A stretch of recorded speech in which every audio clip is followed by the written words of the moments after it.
Behind the Lashes is produced by CMJW Entertainment. Hi, everyone, and welcome to the very first episode of Behind the Lashes.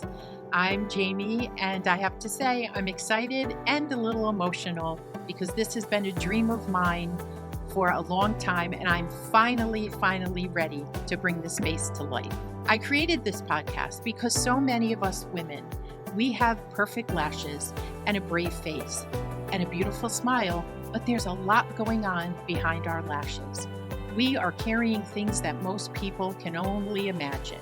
We are carrying some pain, maybe some healing we're going through, hope, heartbreak, all kinds of different things, struggles, anxiety, maybe exhaustion, maybe you're a caretaker. There are so many things in between that we're going to talk about. Behind the Lashes is where we finally can take a look and talk about the things that we don't feel we're allowed to say out loud. We will be diving into emotional well-being. We will be diving into real stuff that is raw, stuff that you only think of, but you're afraid to speak. And I want to rest assured and tell you that you have permission to do that. Sometimes we lay awake at 2 a.m. and our mind just goes, and these ruminating thoughts of everything we're responsible for. Those are some of the things that we're going to talk about. I hope to bring some good navigation and guidance on so many different topics: hope, healing, strength, self-worth, rebuilding yourself, thriving at any age, boundaries, identity. Those are just some of the things that we're going to be talking about here at Behind the Lashes. We will also talk about confidence, fear, relationships, seasons that you have been through, boundaries, and so much more. Some episodes will go deep, some will be very raw, some will be just about you and me, and sometimes I'll bring a guest on to talk about what that person is going through. And hey, you never know, that could be you. We will become friends. It'll be just like sitting down at a table, having a cup of coffee, and just be open, have our ears open and our minds open, just to talk, and it'll feel like it's just you and I. Because the truth is, behind every lash, there is a story, a storm that you have survived. And behind every woman listening right now is a strength she probably doesn't even recognize that she has or gives herself credit for. So thank you for being here with me, for trusting me, letting me into your world. And this is Behind the Lashes, so let's begin. Hey everyone, welcome to Behind the Lashes. I'm Jamie, and I am so glad that you are here with me today. You know, as a mental health coach for women, I get a lot of questions about boundaries. And I want to assure you that boundaries are very healthy. Growing up Italian, I never knew what boundaries were. And here on Behind the Lashes, I want to be as authentic and upfront with you as I can be. So I'm going to tell you a little bit about me and my growing up. I grew up Italian, and in an Italian culture, we don't have boundaries. In fact, I went to a therapist when I was in my late 20s, and she had asked me, well, Jamie, do you have any boundaries? And I had no idea what that was. So immediately I left and I went home and I said to my mother, hey, Mom, do we have boundaries? I don't know. Look in the cabinet, she says to me. So growing up with no boundaries really meant that no matter what was going on in anybody's life, they came into my space. So as I got older, I started to develop boundaries. And one thing I want to share with you is sometimes boundaries are uncomfortable because we're not used to having parameters around our lives. So I'm going to break it down for you a little bit. Why are they important? Because what it does is it protects your space. And when I mean space, it protects your own life. So if you would imagine having a backyard, and many of you may have fenced in yards, and there's a gate. If you leave that gate open for everybody and everything to come in, your backyard is going to be packed with things that you did not invite in that may not be healthy for your lawn or for anything that you have back there. So what you're going to do with boundaries is you're going to be in charge of who you open that gate for. And you want to make sure the people in your life are healthy. We do have a lot of people in our lives that just, again, we all have issues, but there are some people that we just keep letting back in, letting back in, and letting back in. And what I say is it's like driving down a dead end road, expecting there to be a way out, but there is never. So we back our car out and we pull back in a few days later, expecting a different outcome. So I also want to let you know that boundaries are not walls. You do not have to put a wall between you and that person, but a healthy little boundary. I live in Beacon, and when I drive up Route 90, it's called, there's a great place called Stony Kill, and they have great farm animals. But it's a highway right in front of there, and there's a light that you can stop at. So one day, after many years of taking that same road, but boundaries are on my mind, I'm a little more self aware now. I look over and I see this beautiful cow, and she's grazing and doing whatever cows do. I'm a city girl. I'm not too familiar with farm, but she looks so beautiful. And what was in front of her was a little tiny rickety fence, something that a good wind would blow over. But that cow, I'm going to give her a name and call her Elsie. Elsie knew that if she went near that little fence or she went over it, what would happen? She'd walk right smack into a highway, oncoming traffic, and I think we know what would happen next. So I took a lesson from Elsie that day, and I use this when I speak to women and when I do some mental health coaching. Even if you have that little rickety fence, in your mind, be mindful that if you cross that or you let someone cross over that, you're talking about invasion of your life and your privacy. So, how do you get great boundaries? You sit down and you make a list of all the people that are in your life. Okay? We have them, and a lot of them we're related to, and you give them each a specific boundary. Maybe you have a cousin that calls every single day with the same story. Maybe you have a mother-in-law that just doesn't stop and is telling you how to raise your children. Maybe you have parents that just cannot control being in control of you. It's okay to love them, but it's okay to have a boundary. So make that list, and each one of them gets their own individual, unique boundary. I know for me, with some people, when I get continuously invaded, sometimes I need to just shut my phone off. I need to sit myself somewhere and get back in touch with who I am. That's a small boundary. Do you know it's okay not to answer text messages every minute? Do you know it's okay not to answer your phone? Do you know it's okay to walk into your job and go right into your office and take a few minutes? These things are okay. So I want you to think about what you need, not a wall, but maybe just a little rickety fence, maybe a gate on your backyard to keep you healthy and happy. You can love them, but it doesn't mean they have to trample all over you. I also want to talk to you today about being hurt by someone and in putting those boundaries in place with people that you have to see, but they've hurt you. We've all been there. We've all had a broken heart, and we will continue to have our heart broken or be disappointed by the people in our life. Well, here's the thing. A lot of those people we're related to, or maybe married to, or you think of who they are in your life, maybe people you have to see every day. These are people and situations that you just cannot get away from. We can't divorce our family. We can't not work. We can't not be in churches or different organizations just because there are people there who have decided to hurt us. We want to make sure we continue doing the things we want to do in life and not have those people take our joy.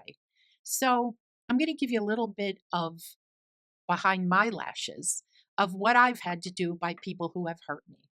Again, I want to be very authentic and raw here. And I was hurt quite a bit in my life. And I will talk a little bit about my life and my father. I grew up without my father for the first 17 years of my life. And ironically, God does have a sense of humor because he's living with me now. He lives with me and my husband and my son. And yeah, well, we'll get into that another time. But I know the pain of almost feeling rejected as a kid and and just feeling like you've been cast aside. I also know the feeling of being in relationships with friends and feeling hurt by them, and again, not wanting to give up on these people, but putting up that healthy boundary. And I think with people that are in our lives on a daily, we have to be conscious that they have the ability to hurt us. So we're not going to be able to control any of them, but we can control how we respond. Now, notice I said respond and not react. Well, reacting does nothing for us but get our blood pressure up. So let's learn to respond. All right. When you are ready to react, I want you to think of the color red. When you're ready to respond, I want you to think of the color yellow. Okay, that's a much more comforting and calm color. In fact, I have people that put a big red R on the refrigerator and a big yellow R on the refrigerator. And before they get all worked up over whatever's going on in their house or whoever's going to call them or whatever kind of day they had, they take a look at them. Choose the yellow. Try to respond and not react. So, once again, we're not going to control anybody else. There's one thing I've learned in my life, it's that we are only in control of who we are. Other people are going to trigger you. Believe me, that's going to happen till the day the Lord calls you home. But it's how we're going to respond. So, this holiday season, if you know you're going to be around the table and there's a lot of relatives and people that are just going to get you going. No matter what you talk about, remember, let me be mindful of who they are. Let me be mindful that I love them, but I don't have to react. I can put up a small individual boundary and just listen, respond, and get on with your day and your joy.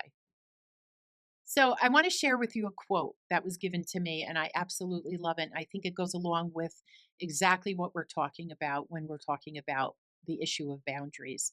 Love is when someone gives you the power to destroy them and them trusting you not to use it.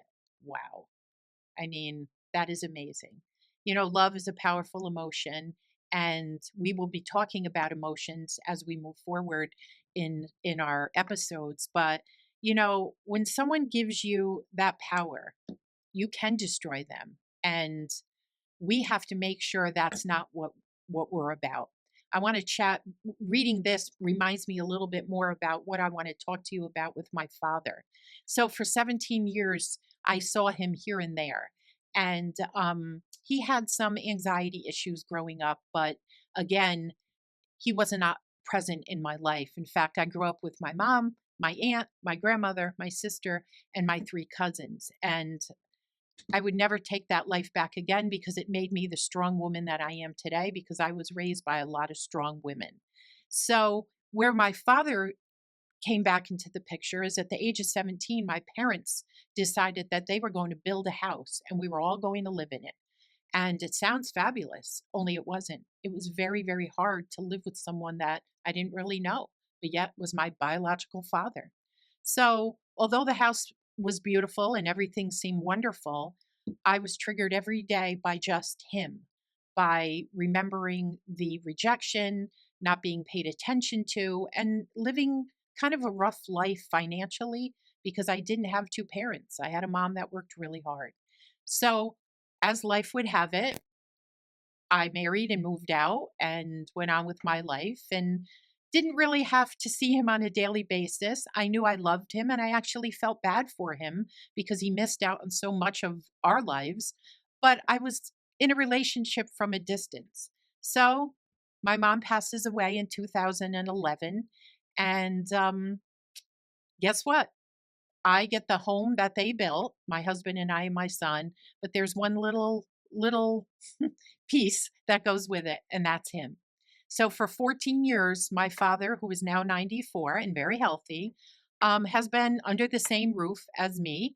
And I will not be, again, being raw and authentic. It is very hard to have a boundary with someone who's in your space every day, someone who needs me to help take care of a lot of things because he's emotionally challenged, I will say. OCD, has a little bit of Tourette syndrome, ruminating thoughts, very anxious. I myself have suffered with anxieties. Again, that's going to be another topic we're going to be discussing on Behind the Lashes, anxieties, but it's not easy. So, how do I let him not destroy me. I love him. There are times I don't like him. I turn to God. I'm a woman of faith. I do a lot of praying that there must be a reason why he's with me. Again, I get very reactive sometimes, but I think that's the Italian in me. So I can use that as an excuse. But I try very hard to respond when he gets himself in an uproar over very little things. I try to be understanding, but I also know I need those boundaries. So again, he's on my list. What kind of boundaries do I need for myself in that relationship with him? And sometimes it's just leaving the house. Sometimes it's just going somewhere for a coffee or going to my niece's house or a break from it. And then I can recharge and get back into it. There are times when I just need to say to him, I need some time. I understand you're having a situation, which again, not to minimize it, to him, it's huge, but it's mainly small. He has everything he wants and needs. But again, I'm dealing with an emotionally charged person. So there are times I just need to tell him, hey, I just got home. I need some time. I will take care of it. So these are things that I need to do when it comes to my father. It's not easy to see him aging, but again, it's difficult for me because we didn't have that growing up history. But again, I just trust in God that I know there's a reason why he's there. And I know that there are times being a caretaker, you may be a caretaker for a parent or a relative or a friend, and that can feel like a burden. But believe me, you're not alone. And that's what we're going to get into on another episode of Behind the Lashes. So stay strong and stay blessed. Thanks for listening and thanks for watching. Take care of what is behind your lashes, your identity, your truth, and your healing. Until next time, be blessed, and remember, if God had a refrigerator, your picture would be on it. Behind the Lashes is produced by CMJW Entertainment.